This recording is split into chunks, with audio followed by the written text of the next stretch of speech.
So we're in the home stretch here. This is the last session, actually, before we finish the day. I'm really excited to close things out with Sal Khan, who founded Khan Academy in 2008, which is like, I don't know how many AI years ago. And it was, the origin of it was you were tutoring your cousins remotely, and you realized that the technology, you could use the technology to allow people to learn independently and personalized learning, and all the things that have actually played out in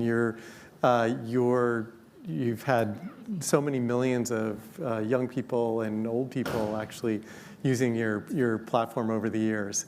So you have over 190 million registered learners. Over the past 2 years, you've become a real important voice around people really looking to you to understand where learning needs to go as a result of AI. You have your Khan Migo, who is an AI tool which is now being used by 2 million students in classrooms in the US, India, Brazil, and the Philippines. And you wrote a book in 2024, Brave New Words, talking about the benefits of one-on-one tutoring for every student. But you're also very concerned about where things are headed. You wrote an op-ed pretty recently in the New York Times arguing that there's going to be disruption into jobs on a scale that people aren't quite anticipating. It's a bit in the theme of Matt Schumer, who we've been talking about, and have some thoughts on how education and companies can respond. So anyway, Sal Khan, thank you for joining us here to close out the session. And I wanted to start with that, what you were talking about in that New York Times op-ed. You said AI will displace workers at a scale many people don't yet realize. What scale are we talking about? How soon do you think? First, thanks for having me. I don't have a perfect crystal ball here. Yeah. And I could be super wrong, and all of the optimists, and I tend to find myself in the optimist camp most of the time, who say, oh no, there will be new job creation. We can hope they're right. But what I say is, we need to address the issue, because if things are as bad or worse than a lot of people, including myself, think they might be, at least we have a plan. Yeah. And even if they're not that bad, some of the solutions actually might be useful anyway. Yeah. That op-ed at the New York Times, it literally starts off with, and this is an absolutely accurate story, a friend of mine who's a VC, he is, and they haven't announced it yet, that's the only reason why I'm not, but it's a major VC firm, a guy I went to college with. He's like, I'm investing in all these AI companies, and I am, and one of our firms, it's like an AI call center, and there's a call center in the Philippines that's laying off 80% of their employees and replacing them with an AI. Yeah. And the Philippines, that's, depending on which numbers you look at, 6, 7, 8% of their GDP directly is call center work. And then you can imagine those people go to restaurants and participate in the economy. So probably indirectly, it's probably 20% of their economy is somehow related to business process outsourcing AI. So, and in the op-ed, I say, on the way to my friend's house, who lived 2 miles away, I live in Mountain View, and he lives, there's like a housing price gradient on the way to his house. It's true. And on the way there, I'm seeing all of these Waymos and all of that, which I'm excited about. I was like, this is the future. It's safer. It's going to save lives. Kids can use it. Older people, when I'm older, I'll have mobility because these cars. I mean, You can drink in robotaxi. Drink in Yeah. And other. Yes. These are all so I'm not against any of this stuff. Yeah. But my uncle in New Orleans is an Uber driver. Yeah. And that wasn't his first choice career. He tried to start a food store. He tried to do this, and this is what he's had to fall back on. Yeah. And when I think about already in this area, people are like, oh, as soon as I get off the wait list, I'm gonna take the Waymo, and then as soon as it can take me on the highway, I'm definitely gonna use that to go to the airport. I'm in that camp. I'm like, what's gonna happen to people like my uncle? What's their fallback? And driving some form of a vehicle is 4 to 5 million, mostly men, not only men. Just in the United States, it's one of the largest employers of mainly men globally, and you think about delivery, long-haul trucking, et cetera, those are clearly, call center and driving. Yeah. It seems like call center is going to happen in the next 3 years. Yeah. Driving, 5 to 10 years will probably be massive scale. And that's before we even start talking about other forms of robotics. Amjad just earlier said software engineering will cease to exist as a career potentially. And that's the one depending on who I talk to, that one's I'm flipped back and forth. Yeah. I'm actually right now in a more positive bent on that one. Well, I think there will be software engineers that are going to have trouble making the transition. Yeah. And what I've been telling people is, I've met very serious, knowledgeable people talking about, and some of these people I've talked to have tens of thousands of employees, and they say, oh, we think in 3 to 4 years we could do with 1/5, 1/8 of those employees. Yeah. At the same time, there's a lot of people who say, no, well, if our engineers are that much more productive, they're even more valuable. We'll be able to do more with them.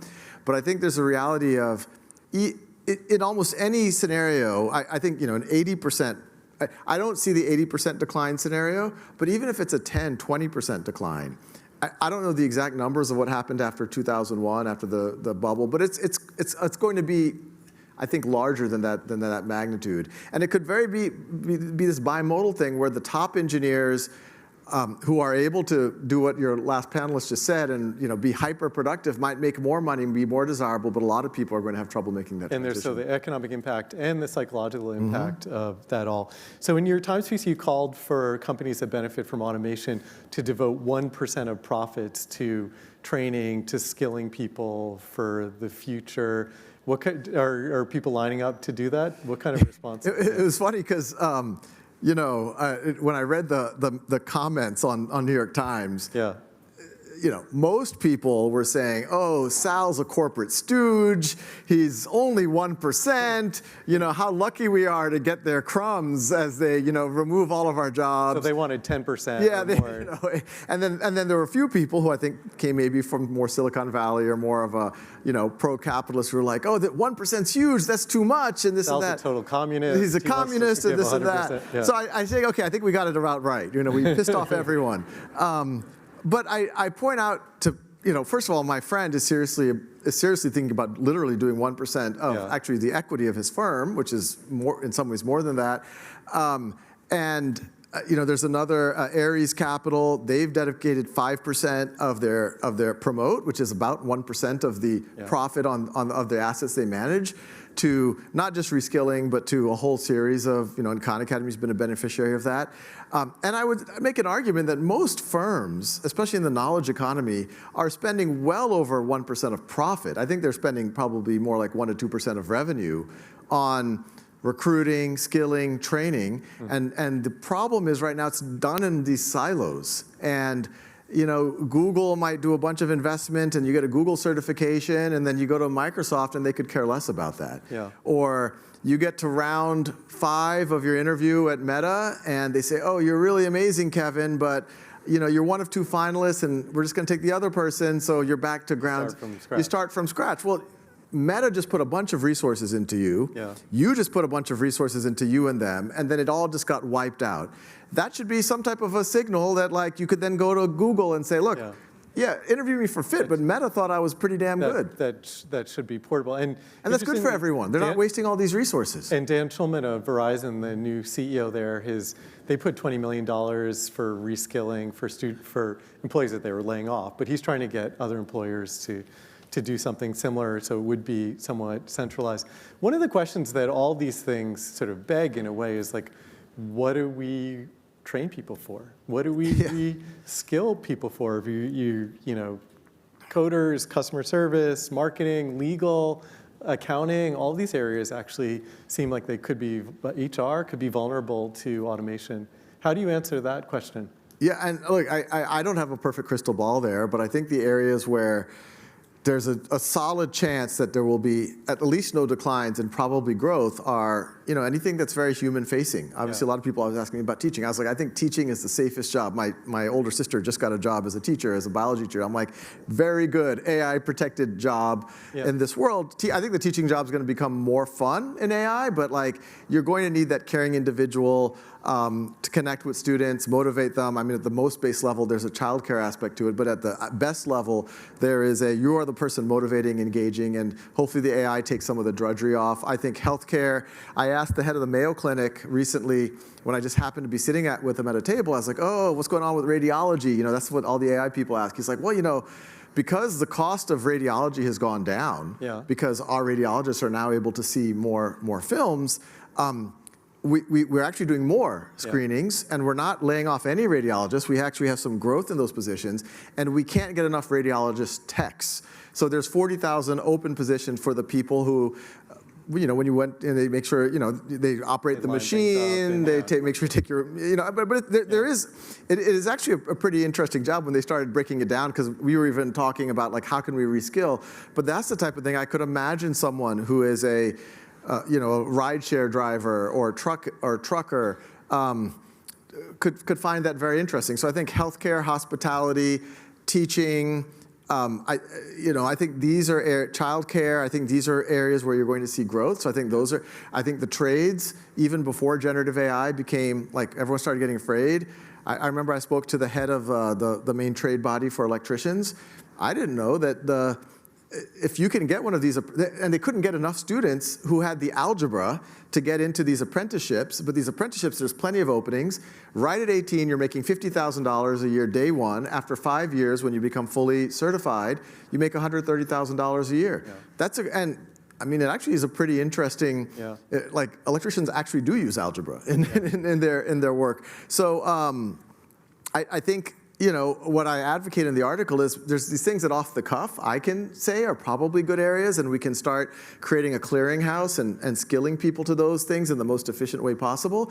But, also just put our feelers out into the world and saying where there's growth and super rapid cycle. The same pace that Anthropic is coming up with new tools, we have to have that type of a velocity for, hey, looks like there's new demand here. That can't take 2, 3, 4, 5 years. And if we know I think at some point government will have to get involved if the scale is large, but it's much better to be able to point to something that's already scaled to hundreds of thousands or millions of people and say, government, use this as a model, now scale it to tens of millions and throw billions on it, than have government do it from scratch, which we know is not going to try. Probably requires some resetting of expectations too, because the sort of like the dream career trajectory has been you go to a great college and get enormous amounts of debt along the way, and then you become a software engineer at Google or some place like that, and that is maybe. And it's interesting that you mentioned teaching as an area, given that you see expanding, given that you're a technology platform, including AI, effectively for teaching students. So you don't imagine students being parked in front of Conmigo without teachers. No, well, we're seeing and I've always said this at Khan Academy, if I had to pick between amazing teacher and amazing technology for my own kids, I'd pick amazing teacher every time. Now, the ideal is you don't have the trade-off. You pick amazing teacher and amazing technology. There's many contexts where there might not be an amazing teacher available. You're a young girl in Afghanistan, you're in a village in India, you're in rural Alaska, and there's no calculus class, then hopefully great technology can also raise the floor. But what we see pretty consistently, and we've seen this for years, including with the AI tools, is there's maybe 10% of kids that if you just give them the tool, they can start running with it. And I would say even for them, they're learning the material, but even they're not getting the socialization and the mentorship and all that.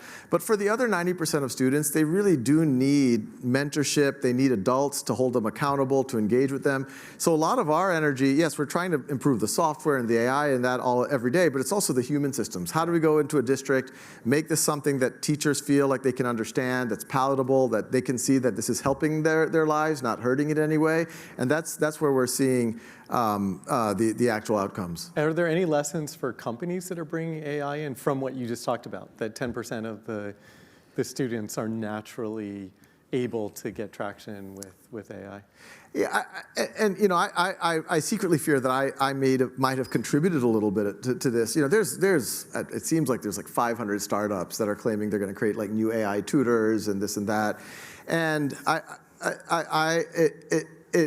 what we have seen consistently, first of all, the way that you learn anything is to get practice at your learning edge. Yeah. And if you are stuck for whatever reason, there's other supports. And for many years, and others have made videos and articles and this and that and hints, and now AI is yet another support.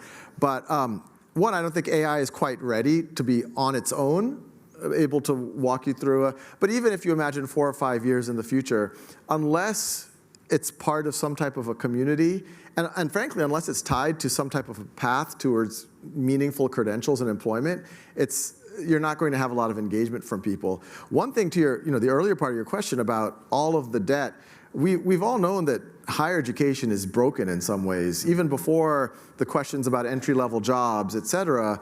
To get into debt, $300,000-$400,000 and maybe not get the job that you were thinking, and that's gotten even more uncertain now. Yeah.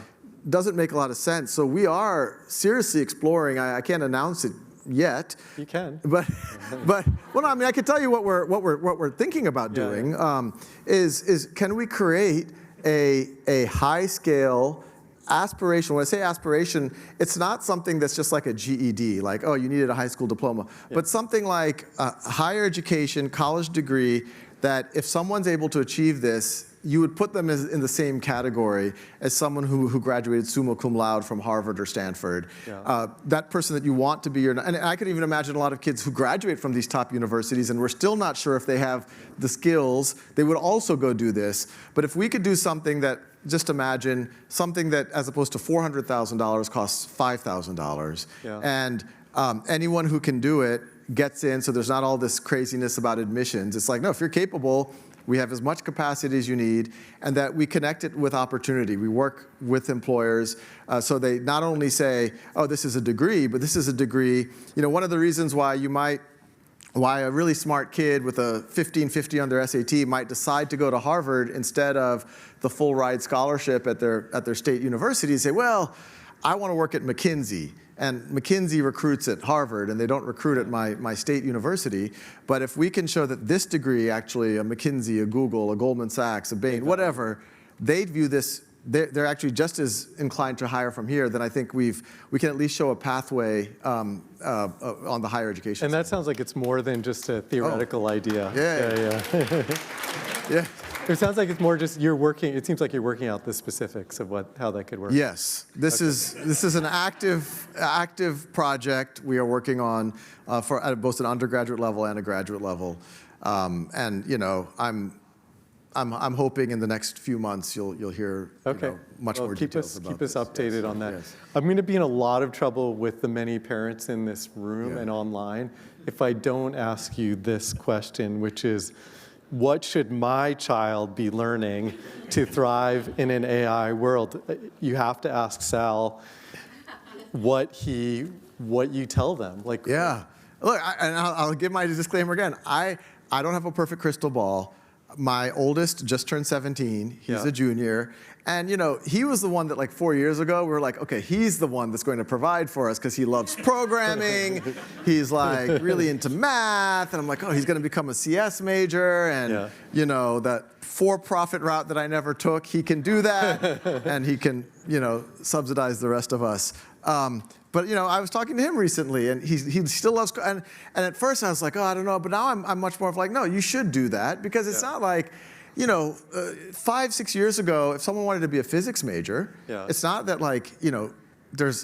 Google was trying to hire physicists, but they would respect a physics major because they would say, oh, you're smart, you obviously have strong analytical skills, you're hardworking. That's not an easy major. Yeah. And it doesn't have to even be STEM majors. There's a lot of majors and a lot of programs where someone looks at that young person and says, okay, they have good critical thinking, they can learn, et cetera, et cetera. So I would be, encourage your kids to still do something that provides those signals, but I think more than ever, these communication skills, these collaboration skills, salesmanship type skills that have always been important. I think these are going to be even more important. I even think about some of the engineers that will make the transition. We're starting to think more of everyone's going to be a builder, and the people who are just waiting to get the spec, and then they're just kind of, oh, I'm going to code it, and then I don't want to talk to people, and I want to And they hand it off. Yeah, they're going to have trouble. But the people who are like, oh no, I'm going to go meet with the customer, and I can build it, and I can go get users, I think they're going to do great. So I would focus on the human skills and any other signals that show that you can write well, think well, work hard. Yeah. So your son, who's like an overachiever in the STEM field, you're starting to think like maybe you should be studying philosophy or theology or something like. I mean, I had to. No, now I'm more of like, no. I mean, it's so funny the conversation. If you really want to be a computer science major, I support you. That's what I'm hearing. We're cool parents like that. But that is the conversation that we're having. That's amazing. Okay, Sal, we're out of time. Sal Khan from Khan Academy, keep us updated on this project, and thank you for spending some time with us. Thank you. Thank you. Appreciate it. Thank you. Thanks, I'm going to Kevin. stay on stage. Thank you. That was great.